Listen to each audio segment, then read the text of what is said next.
time to armor up and level out. Listen up and hear what we're about. Welcome back to Armor Radio. Josh here with Dusty. Hey, man. Welcome.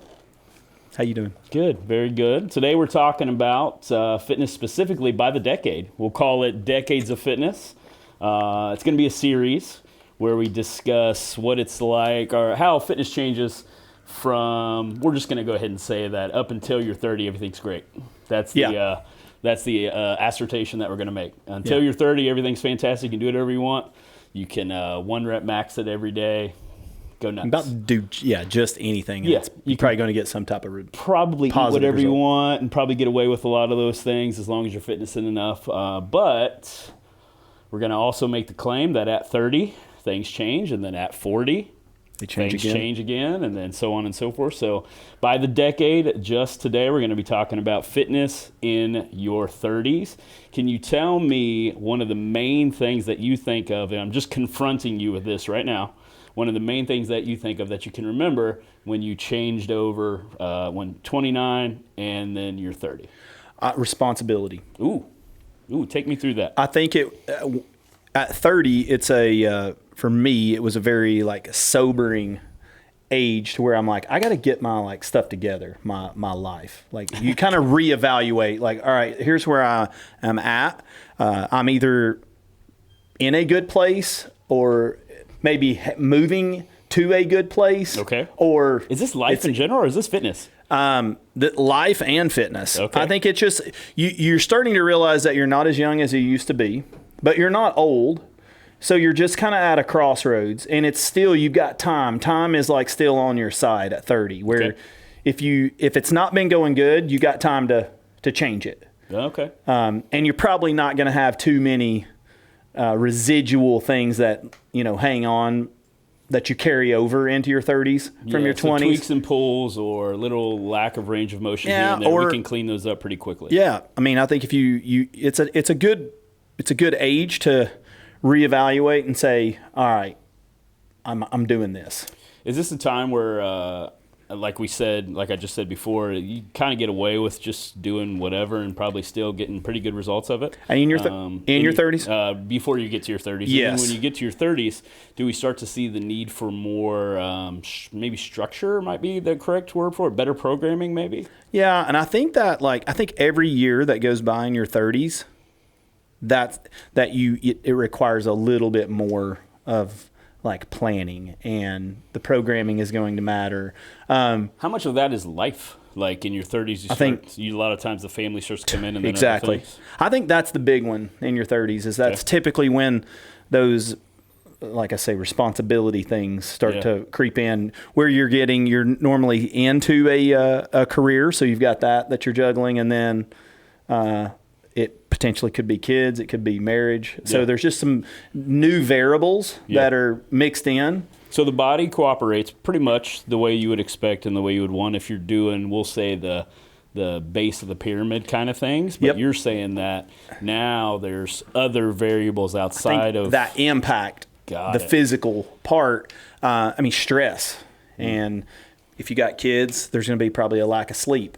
And then the time, it's the time management of now you got to manage all your career, your family life, and now your fitness, and then your nutrition. It's how do you juggle all of these things that before that it was, kind of a little bit easier. Yeah. So tell the listeners sort of what they would need to look out for or what they could do in terms of, do I need to sit down weeks ahead of time to plan out a workout? Is it a better idea to sit down every Sunday and plan out, I'm going to work out at 6 o'clock a.m. on Monday, I'm going to do this on this time? Does that become more crucial to your success? I think a set time is definitely, I think that's a great place to start. Okay. Just because it's easy. If you just leave it open-ended, it's easy to let something else. There's going to always be something else. So you're going to have to prioritize it on a daily basis, and whether that's early morning or midday or that's where I think evenings start to get a little bit tricky because of all the other variables. So if I'm a guy that likes to work out in the evenings when I'm in my 20s, I might need to look for adjusting that to the morning. Yes. Okay. Why is that? I think it's just the life things, the family and or spouse. It's like you have to have time for those things. And so whereas if it's just you and you're worried about you, well, you're not trying to, hit specific time slots, or it's not as important. Yeah. Whereas that gets more important, that you have to prioritize those things, or you're gonna miss those as well. Yeah. I think that the 30s, it's kind of one of those things that they're tricky, because it really is when life starts to pick up a little bit of speed, I think, and your time management gets to be a lot more important. And it's not that your fitness has to become secondary if it's always been a high priority. And if it was first thing in the morning, it's definitely not secondary. I mean, you're putting right, it's and I think that's priority. a good place to put it. Yeah.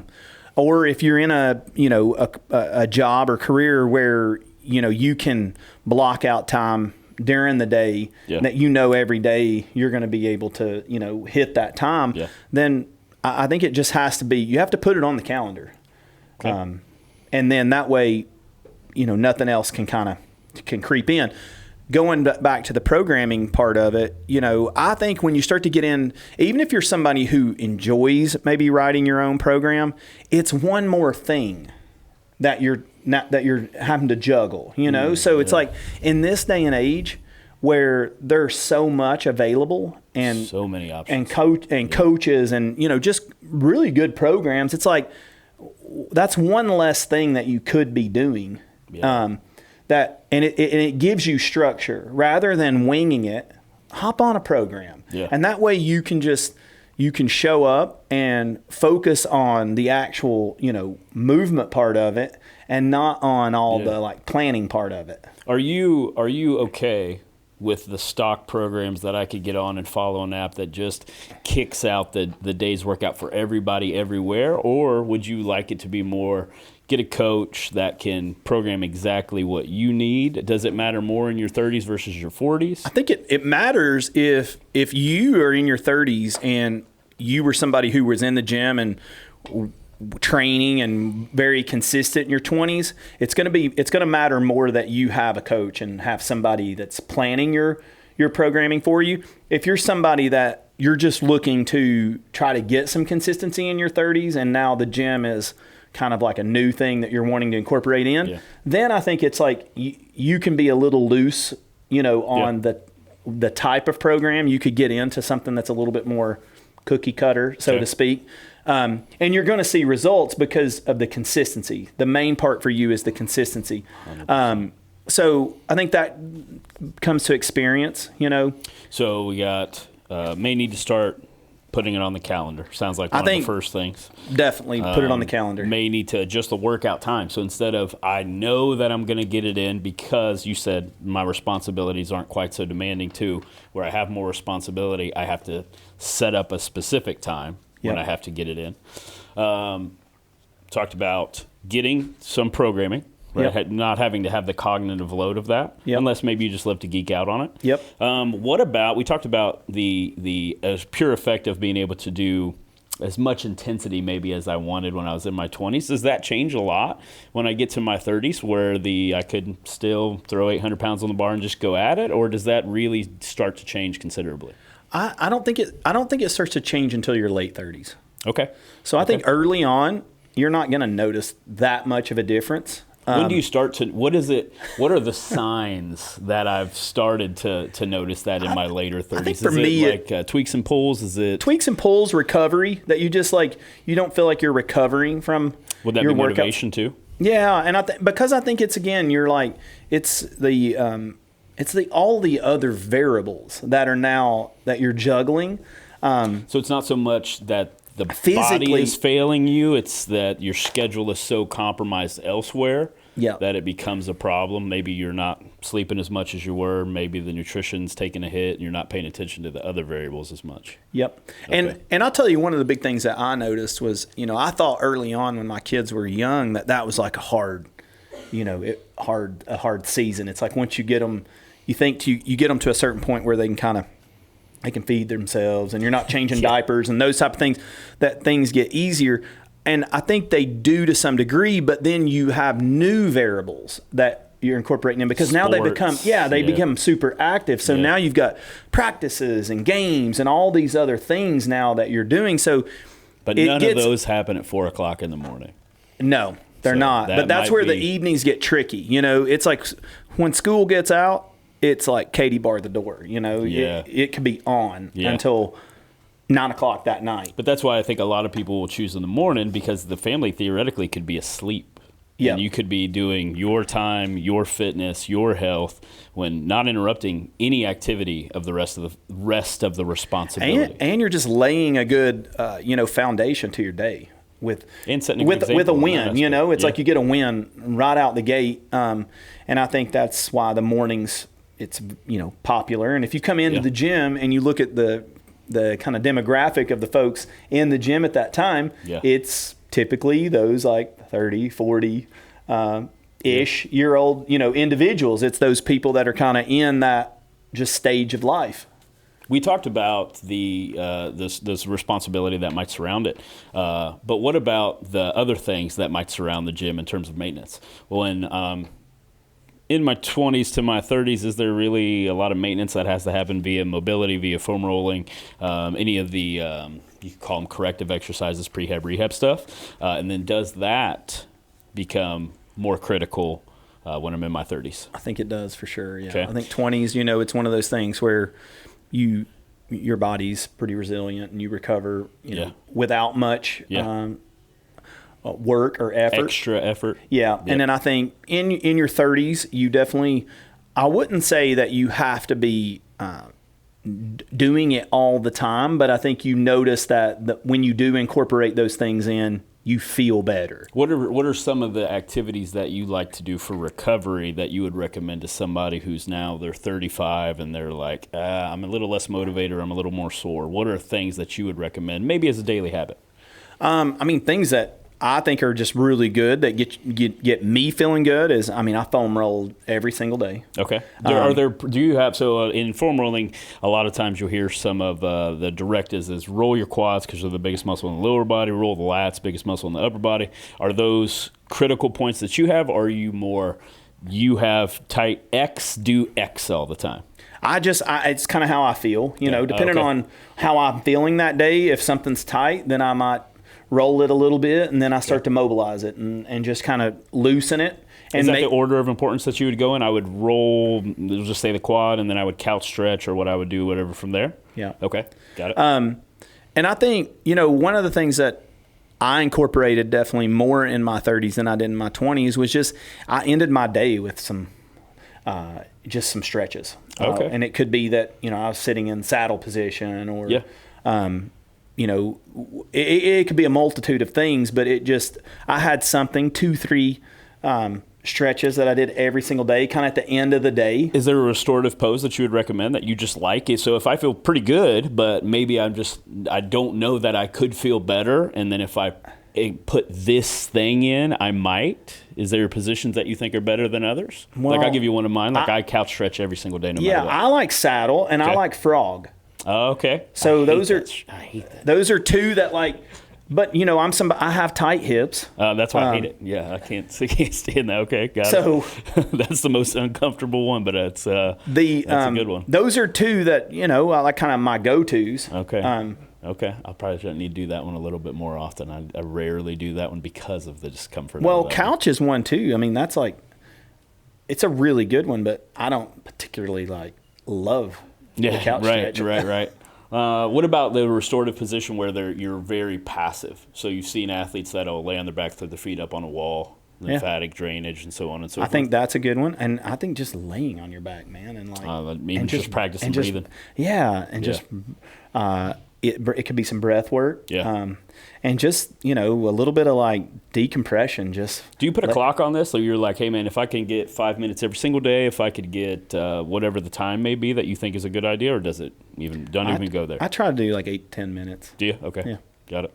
What about nutrition? How does my nutrition change from I'm in my 20s to now 35, whatever it may be? I wouldn't say my nutrition, like as far as like what I was eating, changed that much, but I think the effort that I had to put into planning it definitely changed because of just the busyness. Goes back to the responsibility. And it's really like, it gets into like dinner. And so now if you start incorporating kids and a spouse, it's like you're not just feeding yourself, anymore. So it's a lot easier when it's you and you know what you like or you don't like. You can eat the same thing, every single day. And so I think, it takes a little bit more effort and planning into the nutrition.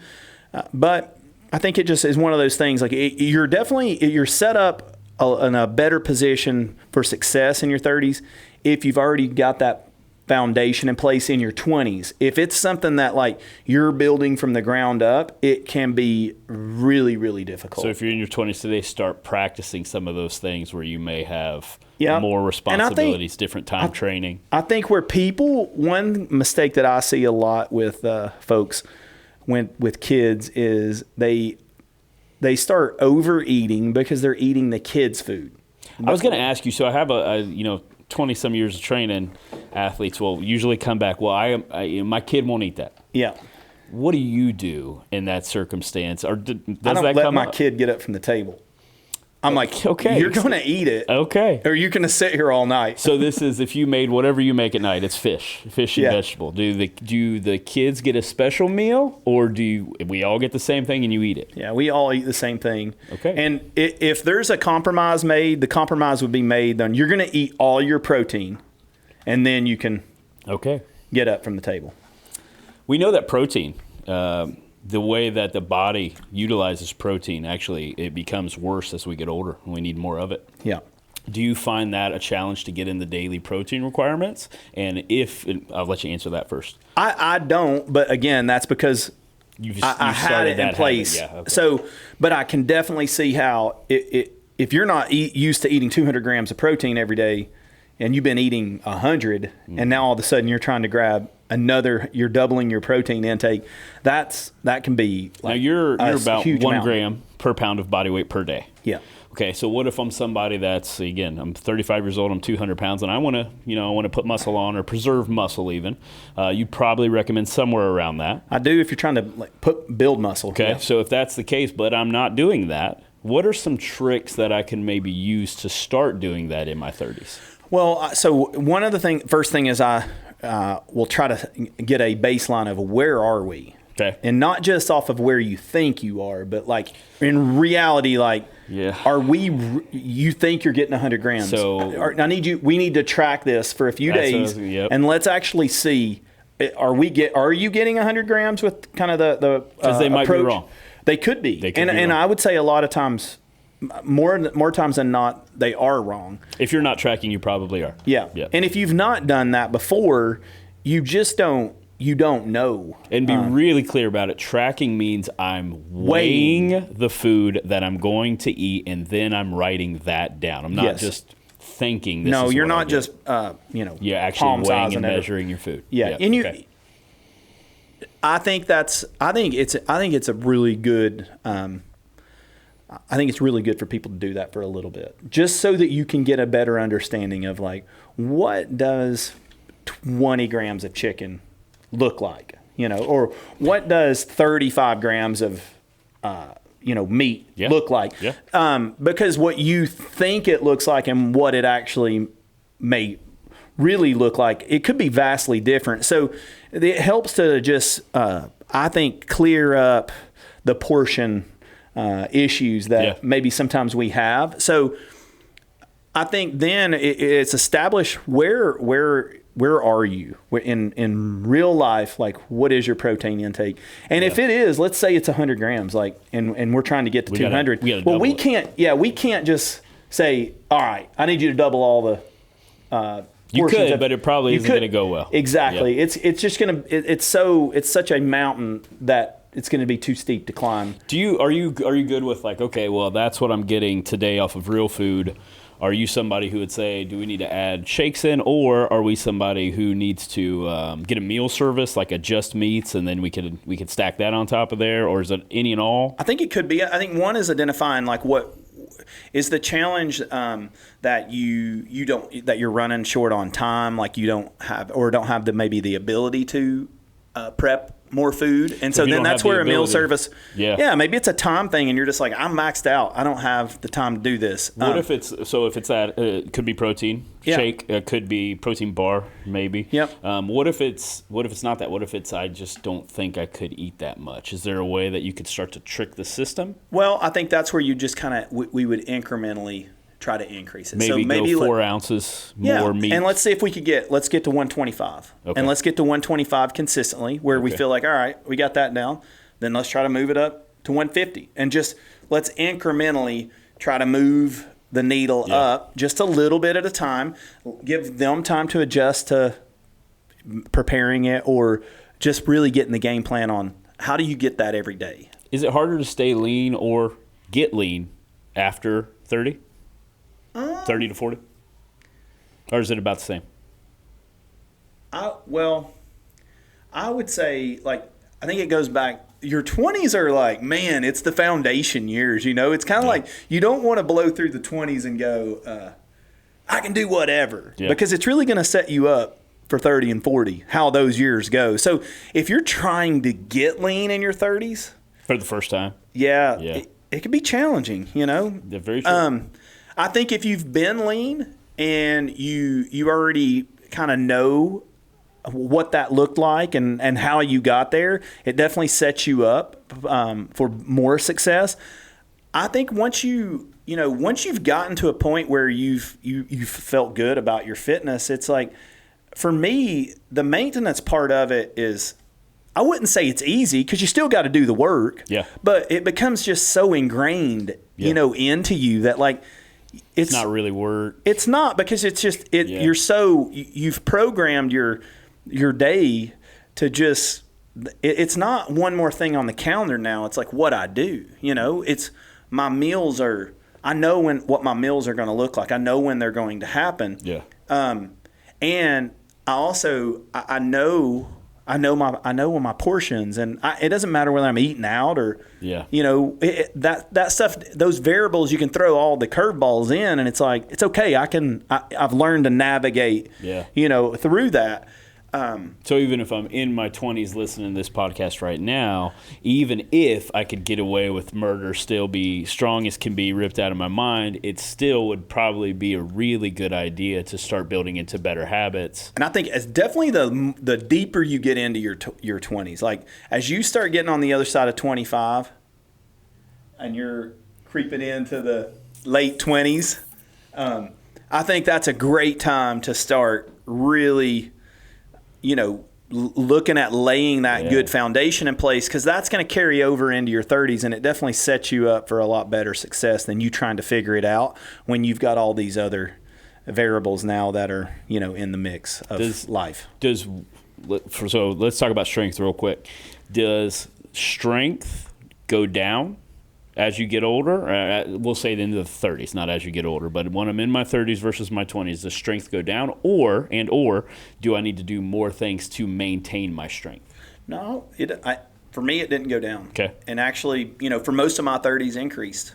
Okay. I think, for me, I got to a point where I just kind of decided that, I was going to make that shift of, like, my mindset away from just trying to maybe hit that next PR to where I went, you know what, I feel good about where my strength is, and I'd like to maintain some ranges close to those numbers. So I haven't noticed, I'm 42 now, with the type of training that I'm doing, my strength is pretty close to where it was at 35. Let's be clear, though. You never took a hiatus from strength training. No. You've been strength training. You've just, arguably, maybe you do it better. Maybe you do it smarter. Differently. Maybe you move better now today. Maybe you focus more on the actual movement pattern. I definitely have adjusted my volume. Okay. So I'm not doing as much volume. I still train 5-6 days a week. But volume and strength are very different. Yep. Yeah. Yep. Okay. But I lift heavy. If you're looking at all those like levers, strength is a lever, conditioning is a lever, nutrition is one of them. Is there one that becomes more important than another when I get into my 30s? Well, I think you start to see that, again, you know, if you're somebody who has neglected, say, one or the other at different times in your life, if you've been somebody who's really shied away from conditioning, then I think you need to prioritize that if it's been something that you know that you've neglected in your training. Or it could be the other way around. Maybe you've been all about the cardio side of it, but you know that you've neglected the strength part about it. Is this a time where I should get some of those biomarkers measured more often, or is this a time where it's like 30 every 6 months? I need complete blood panel. Like, what am I starting to do here? I think it's definitely good to get. I mean, I get my blood work every 6 months. Okay. So when did you start that? I'd say around 35. Yeah. Okay. I mean, you know, you just look at the research and it's like, well, for testosterone. I mean, as you start to creep into those late 30s, early 40s, that number starts, you know, it's on the decline. So you need to know where you're at. And really a lot of times just to validate like how you feel, you know, you feel a certain way. Is it because of this, or is it because of, and it's just good data. It is. It's good to just to check in. You know, things are like, there are some things that are changing physiologically. So it's like it's good to just know where you are, rather than just thinking, you know, that you're bulletproof. Yeah. But I think, you know, I don't. I think strength as you age it's the one thing that we can't stop muscle degeneration, but we can slow it down. So would you put, as far as just a blanket statement, I would really start to focus more on strength? Because you lose your strength, you can't move, you know? And so you could sacrifice some cardio to still be able to move, you know? And then a way to continue to measure are those biomarkers. So if I wanted to get a little bit more into it, I could definitely make sure that if I did adjust one of those levers, I still have those biomarkers that say it was okay to give up that 1 day of conditioning here in favor of this extra strength work here. Yes. Okay. The next time we'll come back, we're going to talk about the decades of fitness in the 40s to the 50s. Yeah, that was fun. Maybe we can get a little bit geeked out on that. Is there anything else you'd like to add about the 30s? No, the golden years, man. Like, good time. Jesse, thank you for your time. You're welcome.